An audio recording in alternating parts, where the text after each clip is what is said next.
for today's vlog, we are here at Sea Residences. I-brief mo naman sila sa history ng Sea Residences. Sea Residences more than 10 years na siyang And this is the first project sa MOA area. Yes. So for this one, the owner just give me a key, then afterwards, ano gagawin natin din sa Judeline? may makeover. Yes, because if you will notice guys, Changes na mga... most of the units kasi sa Sea Residences, kailangan na nila ng konting renovation. If you will notice here, I went to do the repaint. And the sofa is too ugly. This one, I think we have to remove it, or either we're gonna do the deep cleaning. Then I have to fix this one. And the bed is not pretty good. The bed is so ugly. Grabe. I'm just telling the truth.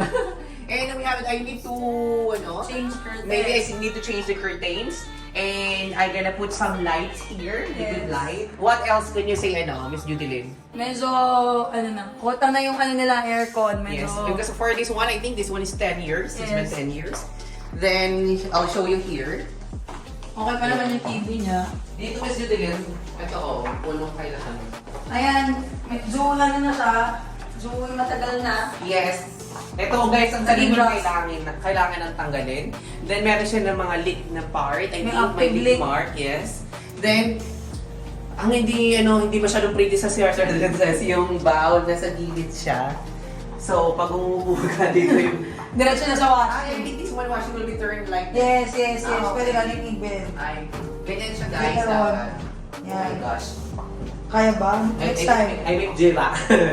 So guys, just just stay with us kasi i-renovate namin din ng buong Medyo mas malaki, kailangan din ng counting cleaning yung kitchen area. Then always make sure na pag nilagay ko ng ref, it's 2 doors ref. Working pa naman. It's 2 doors ref. Ayan. So working naman so far, lahat ng gamit. And this one, I'll show you guys. It's facing Sea Residences. And it's a big, guys, the good thing about here it is, Sea Residences, the balcony bigger than the Usual 3 meters. Yes, you can move here a cable. Ayan. So watch out nyo na lang guys, kasi pumunta kami kanina ng S. Balik rin kami ng S. I think much better if I get the key from the unit owner. So later naman Then the tiles, I think I need to do the regrout. Pati sa CR? Even in CR. Hindi na kasi siya dumi, hindi na bitim eh.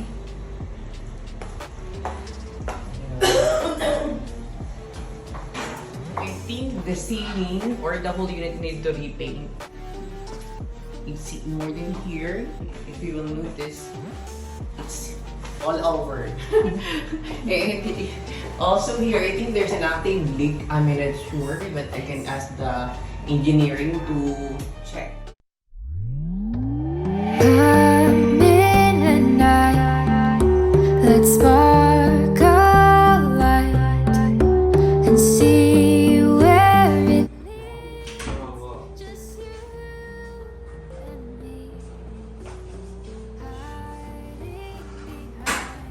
Ito ka na, Dai. Saan? Nandito. Hi, good morning everyone! This is Kat and with me, si Juday. So may kasabihan ka ba for today's video? For today's video, good afternoon. At may kasabihan ko today. Ano sabihin ko today? Yung don't count the chicken. Ano sabihin ko? Anong motto ko? Try. Hindi, don't count the chicken kung alagang mga bibe. Ayun ka. Pero pa yun isa, di ba? Ano yan? Yung anim pa, ang wala pala siyang bahay kung nakatira kwago. Wow, grabe. Buti pa yung bahay kubo sa paligid-ligid may linga. Wow. Ayan. So for today's vlog, ano pang i-feature natin today? Nandito tayo ngayon sa Sea Residences, 1 bedroom with balcony. Can you just tell us, brief history of Sea Residences? Sea Residences is the first project in Smdc, MOA area. Ito yung first project na condo ni SMDC sa MOA area. You're correct. Yes. Aside from that, ito na yung pinaka-matagal na condo within the area. And the good thing about Sea Residences is a big cut. Yes. Actually, nag-start ang SMDC for 28 point something. So you will notice later sa ano yun, Medyo sa mas balcony, mas wide. You can even put it for 3 meters yung balcony niya. Yeah. Unlike ngayon, ilang Nasa meters 1.5. na? 1.5. Lagay na ng condenser. Oo. And like, lately may na-view. Ano masasabi ng view? Medyo perfect na, konti na lang. Yes. Kasi last time, we do the vlog also for this one. Then, all of this actually, nirenovate natin ng konti. Very, very light. Ang nirenovate natin, mapakita natin later. So first, we have here the sofa. So, Sa sofa. do ano, restoration, kailangan palitan ng sofa. Kasi last time, di ba, na gano'n na yung sofa. Medyo old na yung sofa niya. Medyo old na yung sofa. So, we just move here at L-shape na sofa. Sofa. Ayan. It comes with the 3 Pillows. Ayan. Then, also, I add another details here. Ayan. Gold ang motif natin for the day. So, we have here the golden pineapple and golden pineapple para sa friend mo na laging HB. Oo. Consistent dapat yan ang... Okay din dyan, ready ito yung dapat sa'yo kasi lagi kang HB tapos ano, yung sa gown mo, ito maganda to. Healthy living to. Ito banana leaf. Ano namang ano ng banana leaf? Siyempre, source of, Pero I just noticed medyo blooming ka today. Huwag mo akong bulahin. Protein. Yung Maraming face protein. mo, medyo blooming siya. Hindi ako blooming. Maybe dito lang sa pailaw. Bako sa ilaw lang. Effects lang yun. And before, diba last time, if you remember guys, we do the repaint in a whole unit. Kailangan talaga maintain yung repaint para mukhang tao. Kasi the building is old. I'm sorry for this residences, but I know that the Kailangan building is old, so kailangan well-maintained na yun. As I permit naman, to the unit owner naman, kung na-rent out na siya before for how many years, so it's Punta na kayo. Yes, it's time to Renovate. Yes. So, actually, renovated naman yung mga Along the way house. naman, this is your unit naman so far. So, kailangan nyo maintain. At kay Ma'am Flores pala! Hi, Ma'am Flores! Siya yung unit owner ng unit. And thank you so much kay Ma'am Joy Dison for the Gcash. So, mga may pa-lunch. Yes, kumain kami sa Taipan, then suddenly si Ma'am nag-send sa akin ng Gcash. So, ibang unit owner, baka may pa-Gcash. Oo, may free lunch. Yes, thank you so much sa sponsor. And kidding aside, we have here the Bonggang lights. Bonggang lights.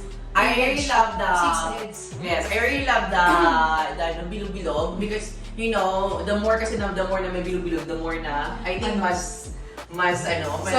fortunate, mas swerte, di ba? Di ba kaya nga sa New Year, lagi may bilog. Oo. More chances of Yes. Then we also did the regrout. If you remember Medyo malinis last na yung time. floors. Ayun, pakita mo yung shoes ko doon, nasa gagana na. Pa. Baliktad naman yung regrout kung ano, pag ganun. Pa. Tingnan mo yung shoes. Pa. Yan, we did the regrout, guys. And here, ayan, aside from repaint, we did the regrout. Then also, yung ibang gamit kasi, medyo siguro I think this also old na siya before. So I think much better if we just change the chair. Cheers. Right? Although the dining is pretty good, then also the TV is very good kasi malaki siya. Old version pero maganda. Yes, maganda siya. Then, ano siya, flat siya. Flat TV. Then we also need to add a microwave here. Ayan guys, medyo old na pero Although, working pa naman. Pero working pa naman so far. Actually, ito lagi tinitingnan ng kliyente kasi most of the Chinese, they are really wanting to buy a big ref. Yes. Kasi most of the goods Convenient nila, kasi. Gusto nila marami silang stock. Yes. Pakita ka dito, Jody. Yes. Gusto nila maraming stock ng food. Yes. And aside from that, is go, sa toilet and bath. Yes. Toilet and bath. For toilet and bath, guys, ayan, medyo siya hindi ayan. Hindi pa masyado siya, kasi perfect. kailangan pa siya i-perfect. But if you notice, guys, tinanggal ko na yung old na mirror niya. Kasi last time, yun ang pangit sa Chinese pag gano'n, kung banwan na yun. Malasugit na yun. So, kailangan... Medyo tarnish na siya. Yes. Dapat walang Kailangan broken kalawang. kasi para hindi ka dalawin ng malasugi. Iwas kalawang. Yes. But this one is really good. Actually, the good thing about here is... Malaki yung So, area. malaki yung area ng toilet and bath. You can add here at least a tempered glass na partition. Enclosure, no? Shower enclosure. Shower enclosure. Yeah, you can also add here kasi pag ganun-ganun mo. Oh, di ba? Old style yung Hindi tatamaan yung mga wall. ng toilet and bath niya. Old Yes. style. And today's, of course, you showed it. Huwag mo masyadong show din ng mga ano kasi medyo madumi. Hindi mo ka na flash, mama. Pakita mo na yung earrings to the diamond. Alam ka rin naman sa diamond. So, of course, and afterwards, of course, we're gonna go in the bedroom. Ayan yung bedroom. Here's the bedroom. Ikaw naman mag-explain, Jody. Yun. Para Ito sa kasi bedroom. Ang glow-glow mo today. What the tenant said lately about the cabinet. Will replace. Medyo old na siya, so kailangan namin i-replace. Saka mas maganda yung mga white color or natural color para medyo mas maaliwalas yung look ng unit. Yeah, correct. And aside from that, if I'm not mistaken, why is it the bedroom is medyo maliit siya? For this one, I think this one is full-size bed. Not really Sa Sea Residences kasi it's 28 square meters, but pinakamalaking part niya yung balcony. Is it a good thing or not? So, Yan talaga yung mga old layout eh. Like with Tagaytay, ganyan talaga yung mga okay. usual cuts nila before. then I put also add here another light. It's a Yes. bilog-bilog light. And I think we need to clean the aircon. Yes. I think it's either we clean Medyo or... matibay yung aircon, umabot na siguro siya ng 7 years or 5 Yes. years. So ayan, medyo working pa naman siya, pero kailangan na ng maintenance. Yes, kailangan na ito yun guys kasi kapit lang sabi na tutubi. Medyo old na siya, pero lumalaban pa. Yes. Ay, lang na lumalaban kasi wala akong choice sa buhay. Oh, everyday ka lalaban. Ano pala, I'm going to ask you, ano mo natutunan mo sa buhay along the way na tumanda ka? Hindi pa naman ako matanda, 20. Ay, lang ako, of course, na yung buhay mo. Siyempre, everyday, Ano? dapat meron kang changes. Dapat nag-i-improve ka everyday. Yes, and try to value yourself. Oo. It's a good thing that I really wanted to say for my viewers na you're going to have to value yourself. You love Yes. yourself, sabi ni Justin Bieber. Tsaka kami, walang katapos ng pag-improve, paghanap ng magagandang lights for Yeah, you. you know the good thing about it because Nolly told me that in fairness to me daw, along the way daw na ginagawa ko yung bagay-bagay na for perfect ko. Yes, there's room for improvement lagi. So, Yes. so maganda kung meron kang team every setup, every furnishing ng Yeah. So for this Sea Residences, kay Ma'am Florence, hello. Actually si Ma'am, I don't know kung avid fan ko din siya. baka follower and Yes, subscriber. because she just sent me the SPA, Oh, then I do diba? the rest. Bongga. Ayan. And this one, we're gonna go in the balcony. So I just put here the old sofa. Maybe we just pull out after. Yes. Ayan, Batiin guys. natin yung S Residences. Yes. Ito Ayan. yung towers 1, 2, 3. I think the tower 1 is there, if I'm not mistaken. Show it doon. Tower 2 is in the middle. In the middle, And tower 3 is the port. konting-konti na lang. Yes. And you go here, Miss Jodeline. Ayan. Yes. And guys, eto nga, sa S Residences naman, up to Tower 3 na yung turnover. Yes. Oo. So, kung bayad na kayo at naka-bank financing na kayo, you have the Follow up. right to follow up kasi nagbabayad na kayo ng Yes. monthly amortization sa bank. Maganda ma-liquidate nyo na yung property nyo. as soon as Yes. And possible. ito yung view niya. Ayan, guys. Yes, facing Yes. Residences. Ayan, before yung ginawang ng Facility. facility na may mga COVID. Na may mga infection, ayan. Oo, i-zoom-zoom mo. Marunong ka mag-zoom-zoom doon. Napak majulog yung cellphone cams. It's in a zoom. Thank you for loving me. Ayan. Yes. And guys, and the old sofa will be, Removed. removed to owner or whatsoever. So you go here and just like, titake Maganda tayo. dito kasi walking distance to Walter Mart. Yes. Tapos side siya ng entertainment city ng Paraná. And the good thing about this is that I think we just bought for 1.9 before, I remember. Yes. Ito yung cheapest project ni SMC. Yeah, but now see So, how kotang-kota it, na. the price goes up. So, nakikisabay siya sa rates ng Seashell Shore. Yes. So, what can we say? Ano bang sasabihin pa natin? Sabi namin, don't forget to subscribe and like. Yes. More units to come. And so you're so blooming today, but so mainit here outside. Yes. So that is it for today, guys. And we're going to vlog also for the S Residences. Yes. Bye-bye and thank you so much.